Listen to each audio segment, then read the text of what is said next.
학생들이 왜 영어 공부를 그렇게 열심히 하게 되었을까요?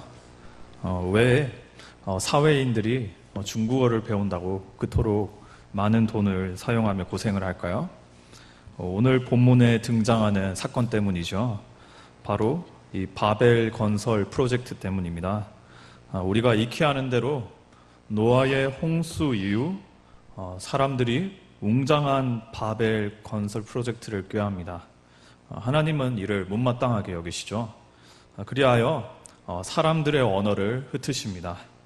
결국 이 바벨 건설 프로젝트는 중단되고 사람들은 뿔뿔이 흩어지게 되고요. 결과적으로 현재까지 인류의 언어는 갈라지게 되는 그러한 결과를 맞이하게 됩니다. 이러한 내용의 본문에서 오늘 우리가 취할 수 있는 하나님 말씀의 교훈은 무엇일까요? 우리가 세 가지로 살펴보도록 하겠습니다. 첫째, 우리의 지혜를 말씀보다 우선시하면은 안 됩니다. 이것이 본문에서 취할 수 있는 첫째 교훈입니다. 여러분 3, 4절을 보시길 바랍니다.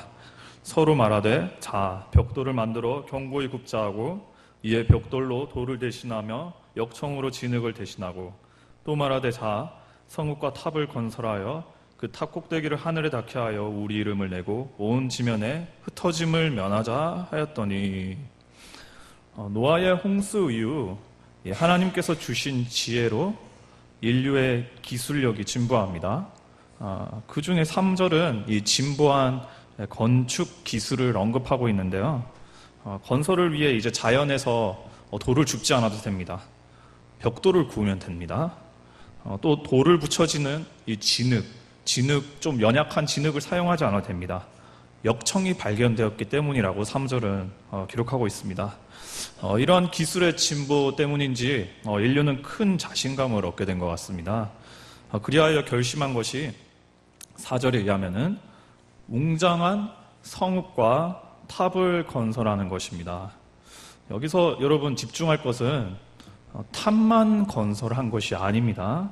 흔히 우리는 바벨 탑만 건설한 것으로 알고 있는데 바벨 건설은 우리가 4절을 보는 대로 성읍 그리고 탑입니다. 그래서 우리는 오히려 포괄적인 의미에서 이 11장의 건설 프로젝트를 바벨 성 건설로 부르는 게 오히려 맞을지도 모르겠습니다. 아무튼 사람들은 웅장하고 커다란 이 바벨 성읍을 계획하는데요. 이것을 건설하려는 그 주 의도가 무엇입니까? 단순히 진보한 기술의 과시를 위해서였을까요? 그것보다 더 큰 이유가 있다. 이 성경은 우리에게 알려줍니다. 4절 하반부를 보시면 온 지면에 흩어짐을 면하자 하였더니 이 기술이 진보했으므로 사람들이 이제 흩어져 사는 것이 아니라 함께 성을 만들어서 더불어 살기 위해 이 바벨론 성을 건설한 거예요.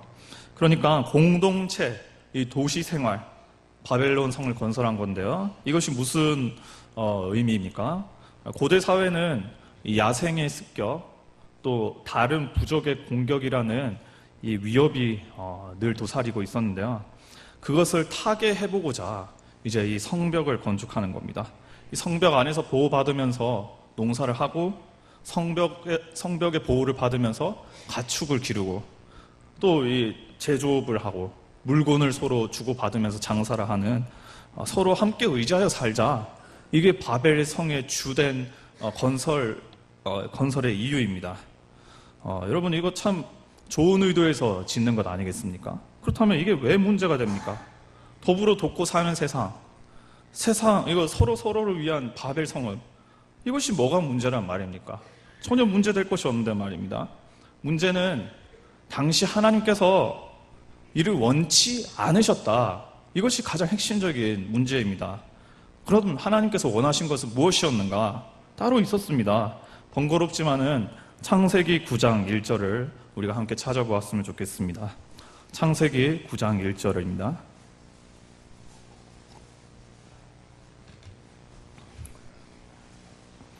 창세기 9장 1절 우리가 함께 9장 1절을 읽어보도록 하겠습니다. 하나님이 노아와 그 아들들에게 복을 주시며 그들에게 이르시되 생육하고 번성하여 땅에 충만하라. 또 7절을 보시길 바랍니다. 7절도 함께 읽어보겠습니다. 너희는 생육하고 번성하며 땅에 가득하여 그 중에서 번성하라. 이제 노아의 홍수 이후 하나님께서 인류에게 원하신 것, 노아의 후손들에게 원하시는 것은 온 땅 이곳저곳에 충만하여서 여기저기에 흩어져서 거기서 번성하는 거예요. 그럴 때 하나님은 축복하겠다, 풍성한 삶을 약속하겠다, 동물들 다스리고 곡식들 풍요롭게 재배하고 내가 너에게 축복을 약속하겠다. 하나님께서 이런 로드맵을 노아의 후손들에게 이미 말씀하신 겁니다. 그런데 사람들의 생각은 지금 무엇입니까? 바벨성을 크게 지어서 우리 흩어지지 말자, 온 땅에 그냥 흩어져서 충만한 거, 이게 아니라 이거는 조금 어리석은 것 같다. 여기 바벨에 우리 진보된 기술로 성벽을 만들고 이 성벽 안에서 농사, 가축, 제조 우리가 다 보호받으면서 아름답게 살아보자. 우리 삶의 요령도 이제 있겠다. 사회도 이제 아름답게 가꿀 수 있겠다. 우리가 한번 해보자. 하나님 말씀 필요 없다. 이것이 이제 문제가 된 것입니다. 그러니까 이 사람들, 바벨의 사람들의 생각에는 현실적으로 이 성읍이 자신들을 지켜줄 것으로 믿은 거예요. 현실적인 축복의 도구가 하나님이 아니라 성벽이 자신들의 축복의 도구로 이제 생각한 겁니다. 하나님의 말씀을 현실적으로 여기지 않고 오히려 외면하고 신뢰하지 않은 것이죠. 성도님 여러분, 바벨성을 건설한 자들은 하나님 말씀보다 자신의 지혜를 의지했습니다. 오늘 우리도 그렇지 않습니까? 아이고, 하나님의 말씀 이론적으로 맞죠? 예? 종교적 지식으로 다 동의합니다. 맞아요. 그런데 현실에서는 그렇지 않다고요. 현실에서는 회사에 가면 서로 리베이트 줘야 돼요. 현실에서는 내가 이거 승진하려면 때론 남들 깔보고 때론 남들 희생시켜야 합니다. 현실에서는 때론 이것도 한잔하고 때로는 저기 재밌는 데 놀러가서 유흥도 즐기고 좀 해야 합니다. 우리가 이렇게 생각하고 있지 않습니까? 본문에서 하나님은 분명히 당대 인류에게 로드맵을 말씀하셨습니다. 땅에 충만하라, 축복한다 말씀하셨습니다.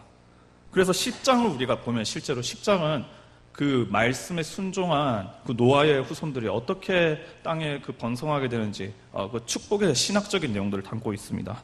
그런데 오늘 11장 바벨의 사람들은 하나님의 말씀보다 자신의 깨와 지혜를 의지하죠. 그래서 결과가 무엇입니까? 성읍 건설 프로젝트 하나님께서 망치십니다. 그리고 여러분, 하나님 그 11장 11절 하반부를 보시면 언어를 흩으셔서 이들을 강제로 온 땅 지면에 흩으시죠. 하나님께의 뜻을 결국 강제로 이렇게 이루어 나가시는 것을 우리가 볼 수 있습니다. 성도님 여러분, 우리의 지혜를 하나님의 말씀보다 우선시하면 안 됩니다. 현실적인 지혜 중의 지혜는 하나님의 말씀입니다. 때론 이해가 가지 않더라도 하나님의 말씀이 정도이고 하나님 말씀이 참된 지혜의 근본입니다. 하나님의 말씀을 늘 의지하며 살아가는 우리가 되길 소망합니다. 둘째로 본문에서 얻을 수 있는 교훈은 무엇입니까? 우리의 이름을 위해 살지 말아야 할 것을 교훈받을 수 있습니다. 여러분, 다시 4절을 보십시오. 또 말하되 자, 성읍과 탑을 건설하여 그 탑 꼭대기를 하늘에 닿게 하여 우리 이름을 내고. 성읍 안에 이제 탑을 건설하는데 탑 꼭대기를 하늘에 닿게 할 만큼 만들자, 이렇게 하죠. 그래서 우리의 바벨에 있는 사람들의 이름을 내자, 이렇게 합니다. 여기서 탑을 하늘에 닿게 한다는 의미는 굉장히 상징적인 의미라고 할 수 있는데, 하늘에 있는 하나님, 하나님에 대한 도전, 구체적으로 우리가 이 바벨 사람들이 우리가 하나님의 도움 없이 이러한 성읍을 우리의 힘으로 만들었다, 하나님이나 나나 능력이 똑같다, 우리가 이렇게 잘한다, 힘과 지혜를 과시하는 어떤 하나님에 대한 도전인 것입니다. 여기서 또 우리가 연관시켜 좀 주목해야 될 부분이 있습니다. 당시 바벨성, 이 바벨탑을 주도적으로 계획하고 건설한 인물이 누구인가? 많은 학자들은 창세기 10장 8절에서 11절에 등장하는 니무롯으로 보는 견해가 굉장합니다. 특별히 우리 그 고려 신학대학, 우리 교단의 구약학 교수님들이 이를 절대적으로 지지하죠. 니무롯이 누구입니까? 9절에 의하면은, 여러분 10장 9절 보시면 용감한 사냥꾼입니다. 또 10절부터 12절을 보시면은 많은 땅을 정복한 자입니다. 한마디로 어떠한 자이냐? 역사에서 처음으로 등장한 패권주의자입니다. 뭐 알렉산더나 나폴레옹 이러한 자들처럼 굉장히 영토 욕심과 권력 욕심이 많은 자가 바로 이 니무롯인데요. 이러한 패권주의자 니무롯은 여러분 10절을 다시 보시면 이 시날 땅의 바벨 여기도 정복한 것을 볼 수가 있죠. 그리고 10절 후반에 보시면 여기서 그의 나라가 시작하였다 이렇게 기록하고 있지 않습니까? 여러분 다시 11장 2절을 보시기 바랍니다. 이 바벨성이 건축된 때가 언제입니까? 사람들이 이 바벨에 모였을 때 이때 바벨성이 건축된 것입니다. 니무롯이 이 나라를 세울 때에 이제 바벨성이 건축된 것으로 우리가 볼 수 있는 것이죠. 그래서 학자들은 이 바벨성은 아마도 니무롯이 주도하여 건설하였을 것이다. 굉장한 무게를 두고 있습니다. 여기서 근데 우리가 의문을 제기할 수가 있겠죠. 어떻게 시간의 흐름상 10장에 니무롯이 등장하는데 11장에 니무롯이 죽었다가 어떻게 환생을 할 수 있냐? 어떻게 그래서 바벨론을 건설할 수 있냐? 여러분 10장과 11장은 이거 시간 순서대로 이렇게 나열된 것이 아니고요. 이것은 신학적인 의미로 분류되어 있는 것입니다. 10장은 아까 제가 앞서 짧게 말씀드린 대로 생육하고 번성하여 온 땅에 충만한 그 내용을 다루고 있고요. 11장은 그것을 반대하는 또 죄를 짓는 그 내용을 신학적으로 이제 여기서부터 다루는 것입니다. 그래서 이 11장의 내용은 사실상 10장 중간에 이 리브롯 때에 일어난 일로 우리가 보는 견해가 강한 거죠. 또 의문을 제기할 수가 있죠. 니무롯 때에 지었다는 정확한 기술이 있는가? 그렇지는 않습니다, 사실. 그래서 우리가 100% 니무롯이 지었다 이렇게 확신할 수는 없습니다. 그런데 아무튼 바벨은 니무롯으로 말미암아 시작된 나라이지 않습니까? 이 말은 다시 말씀드리면 혹여나 니무롯이 바벨성을 주도적으로 건축하지 않았다 하더라도 이 후손들은 니무롯의 그 패권주의적인 성량, 자신들의 힘을 과시하려는 그 문화, 이것을 그대로 가지고 이 성을 지었다. 우리는 그렇게 연관 지을 수 있는 것입니다. 한마디로 자신들의 진보된 기술을 통하여 나의 이름을 높이는데, 니무롯의 이름을 높이는데 그것을 사용한 것을 우리가 오늘 본문을 통하여서 발견할 수 있는 것입니다. 성도님 여러분, 그래서 바벨이 멸망하게 된 주된 이유가 무엇입니까? 방금 우리가 살핀 대로 하나님의 말씀을 거역한 그러한 이유도 있겠지만 이들이 하나님의 권위에 도전하는 교만과 방자함, 자신들의 이름을 높이려는 그러한 의도 때문에 망한 그것이 또 핵심적인 이유로 작용합니다. 내가 이 정도 했다. 하나님이 있는 하늘에 닿을 만큼 위대한 업적을 내가 이 정도 했다. 나를 드러내려는 그런 것. 하나님 이것을 싫어하신다는 거예요. 왜냐? 이 세상에 오직 영광 받으신 분은 홀로 하나님밖에 존재하지 않기 때문입니다. 오늘 우리는 어떠한 목적으로 삶을 살아가고 있습니까? 하나님의 이름, 하나님의 영광을 위하여 살아가고 주님의 몸된 교회를 섬기는 이유도 정말 주님의 이름을 높이기 위하여서 우리가 주님의 몸된 교회를 섬기고 있습니까? 혹시 나는 나의 만족과 나의 영광, 나의 이름이 칭송받는 데 초점을 두고 내 삶을 살고 있지는 않습니까? 내가 일을 하는 이유, 나의 권위가 서고 내 자존심이 서고 사람들로부터 인정받기 위하여서 나의 업을 감당하거나 내가 돈을 벌고 내가 잘 살기 위해서 내 이름을 위해서 우리는 나의 삶을 운영하고 있지는 않습니까? 교회에서도 내가 인정받기 위해서 일을 하고 인정받지 않는 일을 하지 않고 드러나는 일만 하려고 하고 우리는 그러려고 하지는 않습니까?